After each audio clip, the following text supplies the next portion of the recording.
friends, it's Science Day. We're going to work on the scientific process. Can you say that with me? Scientific process. We're going to do an apple experiment. The things that we need for our experiment are 4 liquids of any kind that you have at home, an apple, and 4 containers. And labels help too. I just took paper and I wrote down the names of the liquids that I have on my pieces of paper. First, we're going to take our apple and we're going to cut it open. Look at that. The apple made a star when you cut it that way. That's cool. Can you smell your apple? What does it smell like? What color is the inside of your apple? Mine is white.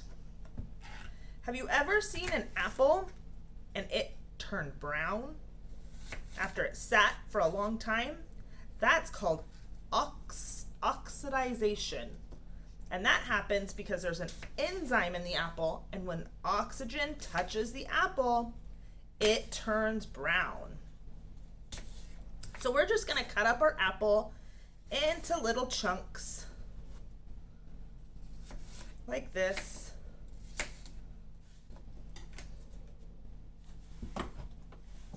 And then we're going to put 2 pieces of apple into each little bowl. So help me count. We're going to say 1, 2, 1, 2, 1, 2, 1, 2. How many apples do we have all together? Let's count them again and find out. 1, 2, 3, 4, 5, 6, 7, 8. 8 apple pieces is what we need. Now that we have our 8 apple pieces, we're going to take our 4 liquids and we're going to pour 1 into each bowl. So I have water, and I'm going to pour water into this one to cover the apples. And then I'm going to take my water label and I'm going to put it in front of the water one so I know that that's water. And then I'm going to take the vinegar, because I have vinegar in the classroom. So I'm going to pour the vinegar on the apples. And then I'm going to put the vinegar label in front of the vinegar. Then I have some soda. I wonder what's going to happen to the apples in the soda. Whoop, there went my lid. I'm going to pour it in. Oh, it fizzes. Do you hear it? Can you smell all the liquids? So that was soda. So which label do you think I need to put in front of that one? The soda label. And then my last one is lemon juice. Sour. I'm going to put the lemon juice in there. So part of the scientific experiment or process is to ask questions. What do you think is going to happen to the apples? Do you think they're going to just stay there and be the same? Do you think they're going to get mushy? Do you think they're going to get stronger? Do you think they're going to turn brown? Do you think they're going to turn pink? Who knows what's going to happen?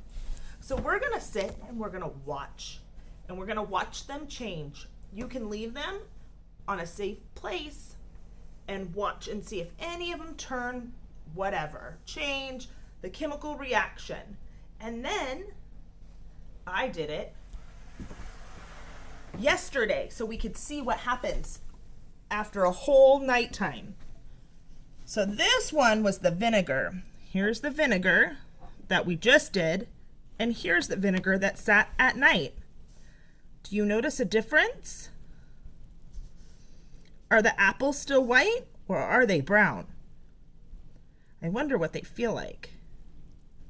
Oh, they're still hard. Here is the soda. The apples still look white and crunchy. That's because there's citric acid in the soda that helps protect the apple from oxygen. And then here's the water. Ooh, that's interesting. Look, can you see the color difference in the water? This water kind of turned yellow. And the apples are kind of brown. All right, and then our last one, let's check them out. The lemon juice, look at that. These apples are still white, and so these are the new apples, and these are the ones that sat overnight. So you can do this experiment at home with any liquids you want. And you can see the chemical change, the chemical reaction in the apples. And that's your scientific experiment. All right, guys, we'll see you later.